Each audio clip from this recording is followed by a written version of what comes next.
opinion, to try and help the victims of this dreadful human tragedy. So, ladies and gentlemen, welcome Olivia and George Harrison. George, I know that wild horses couldn't normally drag you into a television studio. You are a private man. Why did you decide to speak out on this particular issue? Well, I actually have been on the television before. I do occasionally go on the television, but it's just this program you don't want to appear on. I don't blame you. Yeah, well, partially because, you know, the wife asked me if I would do this song. Or told you to do it. Well, yes, she said, or else. No, she asked if I could talk the guys, you know, the Wilburys, into doing this song. And partially because of what it is, you know, I think when you see the photographs of what's happening and babies, you know, in their cribs, it's sort of, you know, we all have to do something occasionally, and I thought it was a good thing to do. Yes, it is, and obviously it's a very moving thing and terribly disturbing, particularly when you see children being treated so badly, and obviously that's what motivated you to start. But what was the single factor that started you on this Romanian Angels appeal?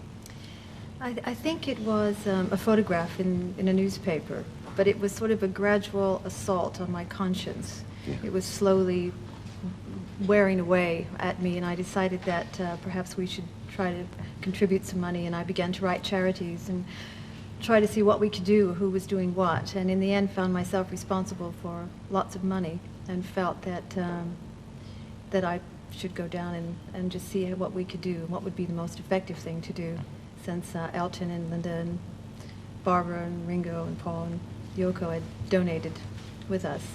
And went down there and was just overwhelmed and devastated and shocked by the situation there. How many children do you think? The kind of figures we're getting is, say, 15,000, but you think it's much more than that? I think they're far more than that. I mean, I've heard 140,000, I've heard 50,000, I've heard 400,000. Virtually, you know, every few miles there's an orphanage. You know, we had a list of, I don't know, 400, and we didn't see any of them on the list. We just started to go to one, and then they would point us to another and another and another. And what are conditions like in these orphanages? Shocking. Somebody said it was like Auschwitz, I mean, which is... It's actually very bad. Worse than you can imagine, especially now that it's, I mean, this year, this point in time when everybody's enjoying such luxury in their lives and nobody's ever had it better, and you go there and you see children, 150 children who have no sanitation.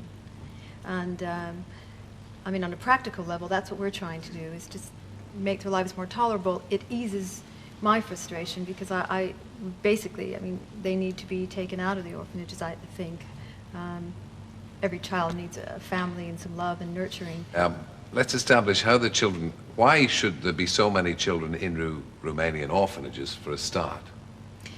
Well, Ceausescu felt that if Romania had 30 million people, it would give him more power and become a more formidable force in Europe. And women were forced to have 5 children at least, and abortion and birth control was illegal. So the lucky ones in the orphanages grew up to be in his army, Securitate. Those are the lucky ones.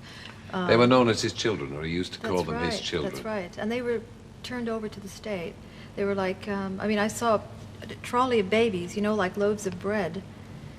And the sad thing is that it's, you know, life goes on and, you know, politics change, but nothing changes in their lives. Day after day, year after year, their entire lives are spent in these institutions. And they've all got, there's a lot of disease in there, and mental handicap and physical handicap. Well, are you saying that you'd like them to be adopted? And if so, there is a certain amount of resentment, isn't there? Or reaction against the adoption of Romanian children over here? Yes, I've been steering clear of that question a bit because it is a difficult one, but I think if somebody, I know a woman who just brought a baby back, and she felt she had to do that, and she went down and she went through the system and she was given the runaround, but she succeeded. And I think if you feel that in your heart that that's really what you have to do, then, you know, it's a personal decision. How much money have you raised so far? Through the Daily Mail, we've raised about £835,000. I mean, to the credit of the British public, because there have been letters that, I mean, they keep piling up. I'm going to answer them, right? But and from people who maybe, whether it's £5 or £1 or £10, and there have been large donations. But I always remember Bob Geldof saying during the Live Aid thing, pity the man who did nothing because he could do so little.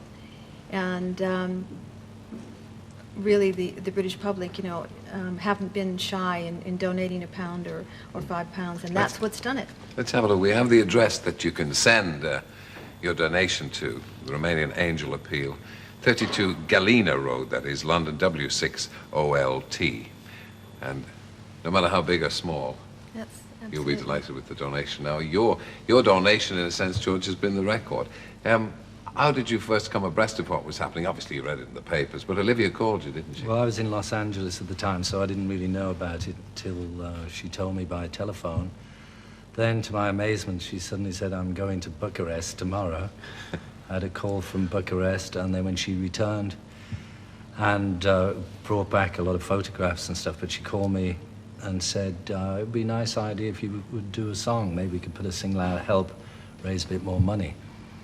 So I thought, well, that's easy enough for me, particularly at that point, because I was in a room with other musicians and a recording engineer. We had the tape machines and stuff. So for me, that's quite easy at that point to do something. I mean, plumbers can go down there and plumb in toilets, but I can pick up a guitar and make up a song.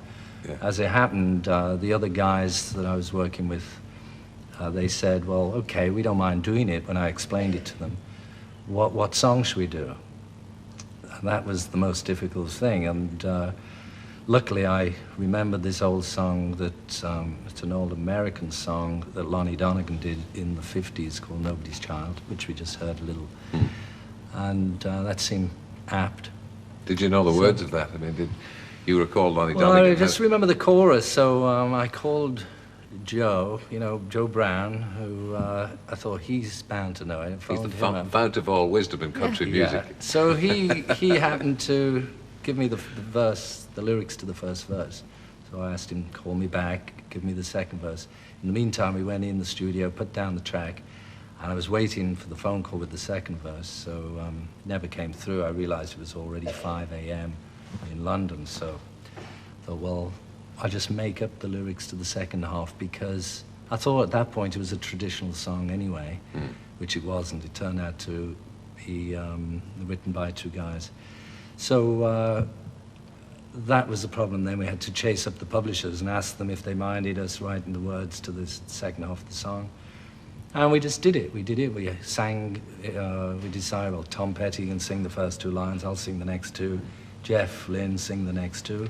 Bob Dylan sing the last two. And all the proceeds will go to this Romanian Angels. Yeah, and since then, somebody had a bright idea. Well, we had a song or an instrumental from Dave Stewart to put on the B-side. And then somebody suggested we make a few phone calls and make it into an album.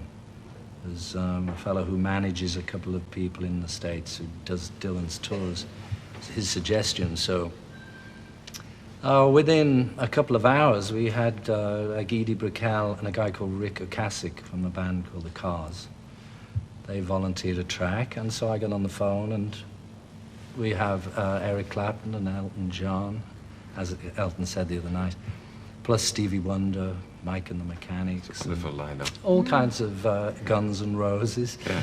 So it's quite a fun album, and It should make a great deal of money for the hope appeal. so. Let's hope so. Now, you've been back to Bucharest. Have you seen any of the effects that the money that you've already brought in?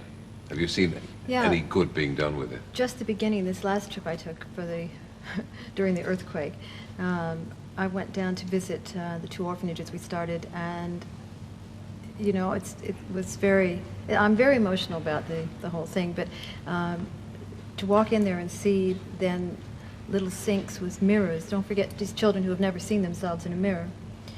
Sinks with mirrors and showers and hot water heaters and bathtubs. So little for us, things that we wouldn't even think about. Do you hope to go there, George, to have a look and see what's happening? not particularly.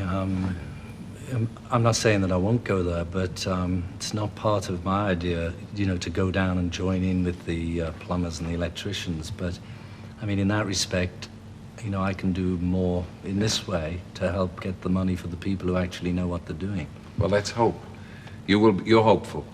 I'm very hopeful, yeah. I'd like to say that now, you know, that it's good news now, that things are starting to happen. Well, it's going to be better than it was. Yeah.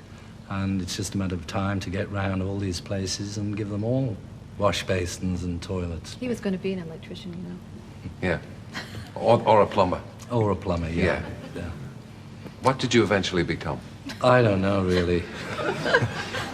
I don't know, just some object for the newspapers to make fun of, probably. Well, I think what you're doing is very laudable and terrific, and I'm sure it's going to do an enormous amount of good. It already is. Thank you both for joining us. Thank you. Thank you. Thanks a lot.